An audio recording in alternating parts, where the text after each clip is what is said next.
Hello, everyone, and welcome back to Progress America Unfiltered. It's me, Tyler, and I'm here today with Jocelyn and Rhett to talk all things GOP primary debate. So let's get right to it. The debate happened last night at the time of recording, and gonna be real with you, did not watch it. Watch the highlights, listen to a couple podcast recaps. I just simply have other things to do. However, Jocelyn took one for the team and watched the entire debate and even played bingo. So give us a TLDR. What did you see? Did you fill your bingo card? What do we need to know about the debate? And I will jump in with my limited knowledge as I can. And hopefully Rhett will too.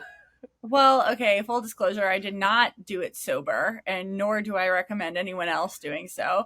It was actually refreshing to watch some of my least favorite people make each other uncomfortable and angry.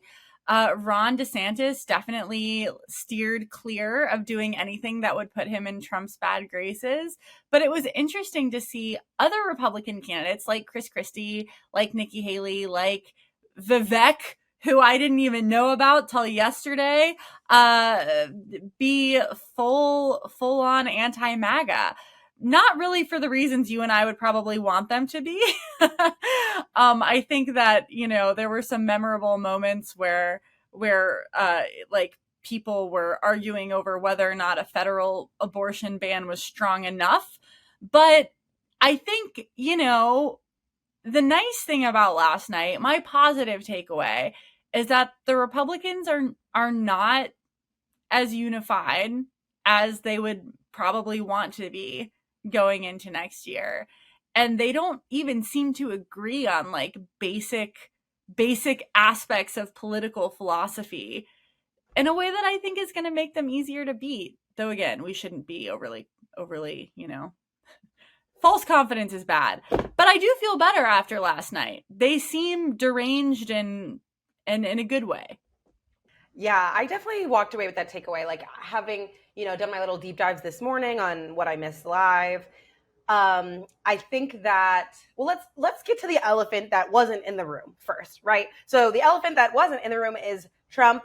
You can take that elephant as a Republican joke and not a size joke. However, he was not present at the debate, and it's very interesting because he is clearly the front runner. Every poll has him like leagues above the other 8 people who were on that stage last night. So quickly, Rhett, and then I'll pass back to you, Jocelyn. What are your thoughts on the fact that the Republican frontrunner didn't go? Do you think that helped Trump, hurt Trump? They actually didn't talk about him, from what I understand, until well into the debate, about like 30 minutes in. So what are our thoughts that the frontrunner just didn't show up to the party? Yeah, absolutely. And so Donald Trump was talking to Tucker Carlson in a competing televised interview that was happening alongside the GOP debate. And I guess Donald Trump and Tucker Carlson, just like we're 2 pizzas in a pod, both of them fired from their jobs recently, going together to talk about, I don't know, why they were so inadequate that they couldn't hold on to their jobs when their base literally was just hoping that they would fearmonger, do all of those things that they were clearly so good at for so long. But then they were both let go. Very sad stuff there. Talk about unemployment. And then, I think that although this is a debate, there are 2 really important areas of general consensus that I want to highlight from last night. So they did this thing where they were like, let's see a show of hands among the people that were up on the stage. 2 questions that really rang true for me and were just kind of indicative of the fight that we have ahead is if the question that was asked was if Donald Trump is convicted of any of these indictment charges, would somebody still support them in the general election? And then slowly but surely, everyone except one, and who even knows who that one person was, raised their hand saying that they would support Donald Trump, even if he was convicted on one or all or any of these charges. So really shocking stuff there, but, of course, not surprising. And so our producers dropped in the chat, there's actually 2 of them, Asa and Christy, both kept their hands down for that. I saw Chris Christie do kind of like the little handshake like this. Within that, like, would he support it or not? It's like, this is a very clear picture. He claims to have been finger wagging was what our producer just dropped in. So thanks for that. I feel really, like we need the sport kind of take on that. I need to like rewatch the clip to see if that's actually what happened. Yes. And then the other part that I wanted to talk about too, where there was like somewhat of a general consensus, was they asked, of course, an issue we like to talk about on this show. Do any of them believe that the climate crisis is caused by human action or inaction? And of course, all of them kept their hands down. Like, there is absolutely, there was not one of them on this stage that believed that there was any sort of human kind of action that caused or contributed to the climate crisis last night in the GOP debate. So I think that this issue and the other issue with Trump, if you were to take the ticket, really highlight the fight that we have ahead here as people in the progressive space too. Like, these are two really key things that I think speak to moral issues. They speak to like clarity in public policy that the Republicans just like do not have, that they do have consensus on, but the consensus is bad, right? It's extremist. It's pushing the paradigm way further to the right into that fascist territory that is so scary, for sure. Yeah, and it was really interesting. So one thing that they kept coming back to is that we can't take on the climate crisis and generate new technology because that involves buying solar and electric batteries from China, which is obviously like a bit of a mind twister for anyone paying attention at home, because Republicans are the reason that we don't have the infrastructure to create green technology at home. And in fact, the Biden administration has done wonderful things to invest in creating that domestic infrastructure. But this isn't just about the climate. It's also about foreign policy. It's about national defense. If we're incredibly reliant on China, as the Republicans outline, for anything other than dirty gas and coal, yeah, that's obviously going to put us at a disadvantage in for the coming generations. But I just thought it was funny that like they were like, yeah, obviously we don't have the technology to create a green world, but we could. We really could. That's why we're fixing it. Yeah, absolutely. I think in general, and the DeSantis team gaffe where they leaked his debate prep documents earlier this month show that like policy is not actually the strong point here. And I think we definitely saw that in the debates last night. People were kind of all over the place with their policy ideas and just flagging generally that a lot of the policies that they're talking about, like a federal abortion ban or not taking any action on climate change, are extremely unpopular with all voters, including Republican voters. But one thing I thought that was a little bit interesting was the personal attacks made between candidates throughout this debate. Obviously, there were a lot of them. Don't remember all of them, if I'm being honest. There's just too many. There were two South Carolinians, which, I'm not really excited about, but at least we had some representation. But somebody who got attacked quite a bit was Vivek Ramaswamy. He was at the center of a lot of attacks. Nikki Haley tried to have some weird girl power moment talking about Margaret Thatcher, of all people.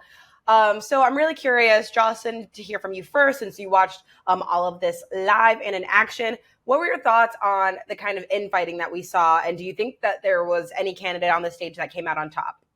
So, okay, I thought what Vivek was doing was very interesting. He is a corrupt billionaire. He does appear to be sort of a Twitter troll made sentient. And he seemed to just like want to make everyone angry with the most reactionary, deranged comments possible, including, but not limited to, just like total isolationist policies. Let's just forget Ukraine, forget China, forget everyone. Clearly, capitalism. He also said something like frack, drill, coal, just like burn it all. And honestly, I appreciated his presence because he was such an embarrassing comment on what the Republican Party has become. And he didn't have Pence's weird folksy poise or Nikki Haley's like, she has experience in the world of politics. And because he's so new and dumb, he was able to actually say the quiet parts out loud. And I appreciated him for that because I think America needs to see who the Republican Party actually is behind the Jesus-y nonsense. And I think that, the loser was everybody. none of them came out looking particularly good, which I also found refreshing.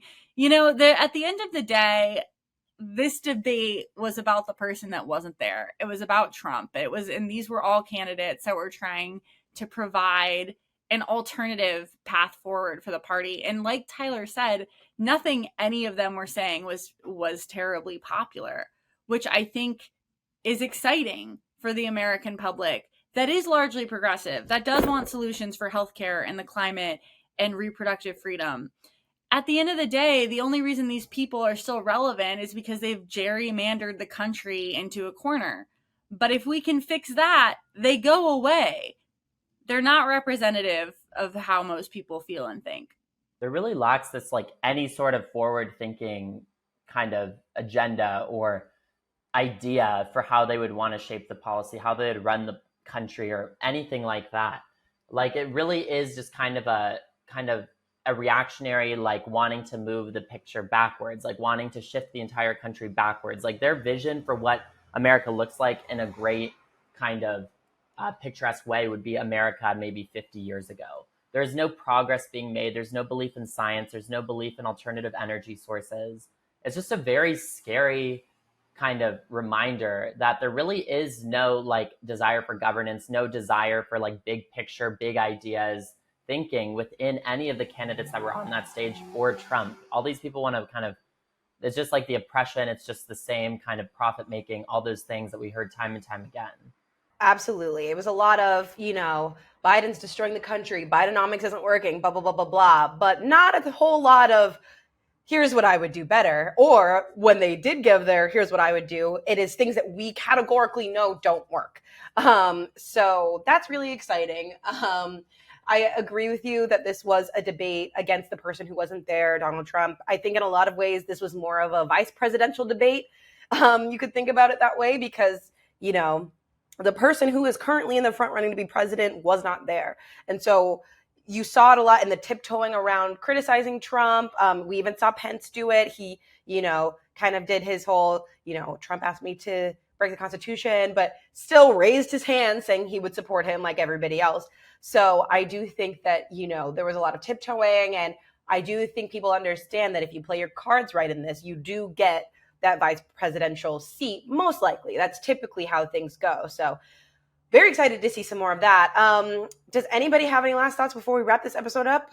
Yeah, Bidenomics was something that they discussed a lot, both explicitly and, it's working. Inflation rates have gone down. Jobs are being created. The economy has been saved from a recession. And so it was really interesting for them to blame the problems created by the Trump administration on the person who's actively fixing them. But that's a tale as old as time when it comes to presidential elections. A president inherits a set of problems, and then you get to blame him or her, hopefully at some point, for those. And, I think that it's funny to watch them scrambling because Biden's policies are good policies and they are making the country better. So hopefully he wins again because the alternative is terrifying. Yeah, certainly terrifying. And just to think about kind of the election process is really kind of underway as we look to 2024. Like there is no turning back. We are approaching the next presidential election. We're only going to be hearing about these things more and more. We know for a fact the Republicans on that stage are only going to become more unraveled as the time progresses toward this election. Like there really is no telling the lengths to which they will fall to try to appease this like far right crowd that was in the audience. But, we did hear a lot of booing last night too, particularly around Chris Christie. And, like, hey, I can't say that I would not be booing if I was in the audience. I'd probably be booing for different reasons and on different things, but I certainly would be there booing too. So we'll see what this kind of like fractionalized Republican Party looks like as we get closer to the next election. But as Tyler said, until then, we're going to keep seeing these people audition to be vice president, keep seeing them audition for cabinet positions, all of this stuff as we look ahead to 2024. Yeah, absolutely. I think that, The booing is interesting. The audience reactions, the choice to include those and have those throughout the debate was interesting. I think it's important to note that, like you were saying, Rhett, this is it. We've officially entered into the 2024 election cycle. We've passed the point of no return. We're going to be hearing about this more and more with increasing frequency as the months go on. And I think it's important to note that this set the stage for the things they're going to be talking about. The topics they covered, abortion, climate change. We're going to keep hearing about them.